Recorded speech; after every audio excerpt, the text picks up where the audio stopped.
right, Black Box Radio. We're in a RONAreport. We got Osker D today. So, Osker D, how you? I'm hanging in there, hanging in the best I can. What you been doing in this event that we're in, this virus? Oh my God, I've been trying to survive. I left here. I left the DMV area on the 14th to go visit my mom for spring break. Where's your mom? Lake Village, Arkansas. Population about 3,000. Wow. So I get there and I flew into Monroe, Louisiana, and I got there and all of a sudden the news came on and everything got interrupted, and they were saying about the coronavirus and how people need to stay in, and they're putting things on lockdown and curfews and all types of stuff. And it just built up and built up. And I was only supposed to be there for a week. I was supposed to actually fly back on the 23rd. I just flew back last night. So what ended up happening was I was in the house. I was quarantined the entire time I was there. Very good friend of mine, Bree, she traveled down there with me. This was crazy. This was her first time visiting there. And we had to sit in the house the entire time, just to survive. Oh, man, so that wasn't a good vacation. So what made you stay? Because you could not leave the state? I mean, why'd you have to stay? Why'd you stay? Yeah, what ended up happening was about 3 days before I was supposed to be flying out, I got an email from Delta Airlines saying that my flight was canceled. They were like, you have to figure out something, and they switched airlines. They switched me to United, and United decided that I wouldn't fly out until the 29th? It was supposed to be the day before yesterday. I was supposed to fly out, and they ended up canceling that flight and moving it to yesterday. It was almost impossible to get out of there because they've completely shut the state of Louisiana down. It's so bad there until they don't want people entering or leaving Louisiana. So we got in under the radar and got to the airport. And I'll tell you, we had transfer flight. We flew from Monroe, Louisiana to Houston, Texas. And that flight, there was 4 of us on the plane. And then from Houston to Reagan National, there were 8 of us on the plane. And they made sure that we were all spread out. They didn't want us sitting too close to one another. Everyone had masks on. And yeah, it's a scary situation because, you're hearing one thing on the news, you're seeing articles, everybody has their own theories of how this stuff works. And it's a scary situation to just not know what's really going on. What was it like in the airport?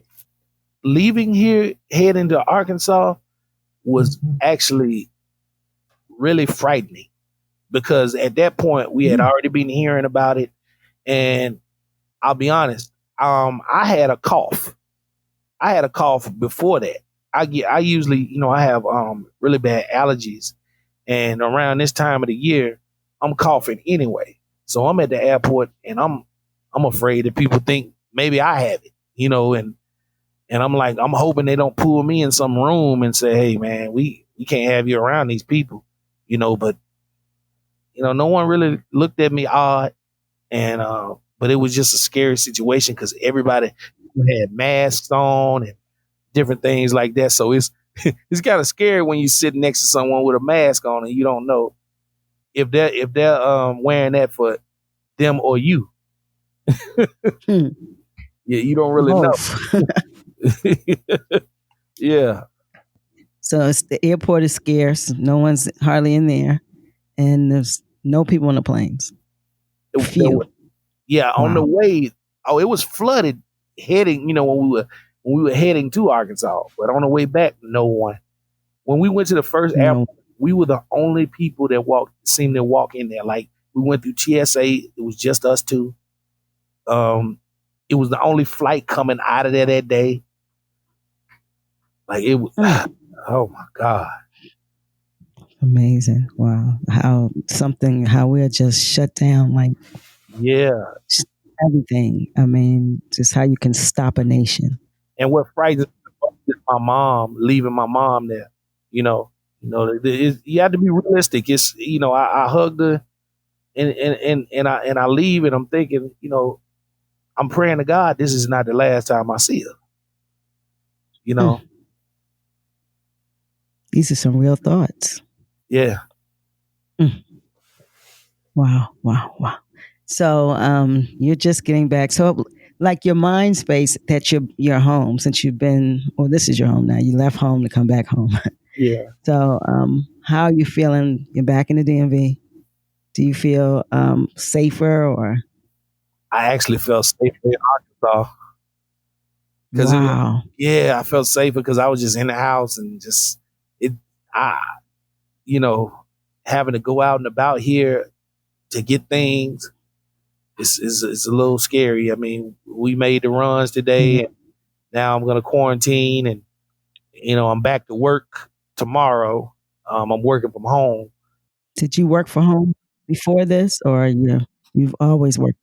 I work for the University of Maryland at College Park, the registrar's office. Okay, And yeah, we have to work from home now, so which is a blessing to still be employed. it I feel is. really bad for those that have been laid off because of this, and they're trying to survive. And it's Wow. G.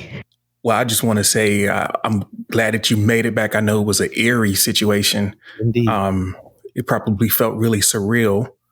yeah, And as someone who has a family, out of town family all over the world in different places where, the way that this situation is progressing, every place is at a different stage of the game. So you never know, how it's going to be where your people are. Even if you feel a sense of normalcy where you are, you don't know what it's like over where other people who you care about are. So that's always exactly, a source of stress and worry. So yeah, I can definitely empathize with that situation that you're in. yeah. It was definitely rough because I was thinking about all the people, you guys, and other people here that like I'm hearing how bad it's getting here while I'm there, and I'm like, man, the numbers are climbing You every going day. back there. And I'm like, I have to go Yeah. back. Like, I have to. Right. I can't just Uh-huh. say no. I have to go back. I have to go face this. Yeah, we got some real stories going on. I mean, and it's like something it's out there, but where is it? What is it? Yeah. And it's I mean, it's like mind boggling. You go outside, it's such a pretty day, Mm-hmm. you It's, know, it's but we can't even enjoy it. yeah, it's overwhelming. I'm thinking about certain things and I'm like, am I being selfish for thinking that way?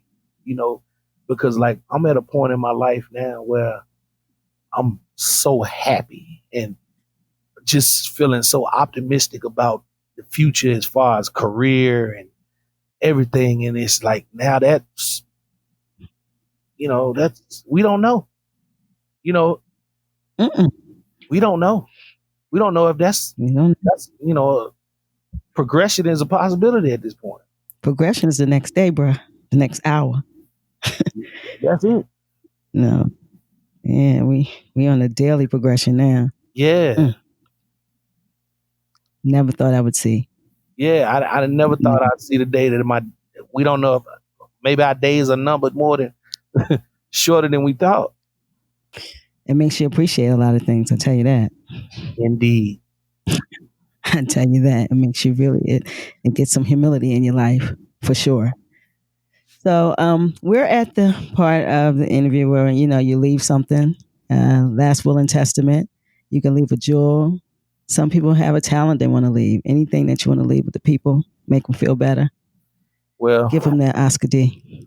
look, the one thing that I can say is this. Usually I would talk about music or the films, but we at a time right now where we need a sense of hope.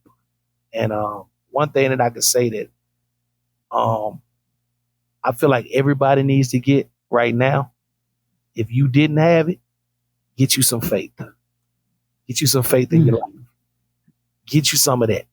Because you're going to need it. Right now is the testing. This is a time for us. And the older, wiser people, they've been talking about this forever. And it's time for us as a people to start taking things seriously before it's too late. We have to, and we have to cherish the people that we have around us.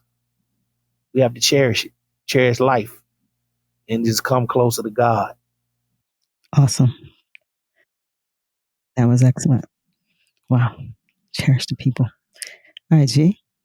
Thank you so much, Osker, for sharing your story with us and the community at Black Box Radio. Thank you for having me. We really appreciate you sharing so vulnerably and openly with the community. And for everyone that's listening, we have a lot of stories that we're gathering here for the Rona Report. If you would like to hear more stories like this, you can visit blackboxradio.com. That's BLAKBOXXRADIO.com.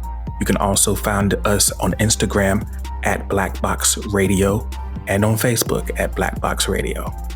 We appreciate you, Osker D. I'm honored and humbled. I appreciate you guys for having me. Listen, this is the Rona Report. It's 4/1/20. Black Box Radio. We out. Peace.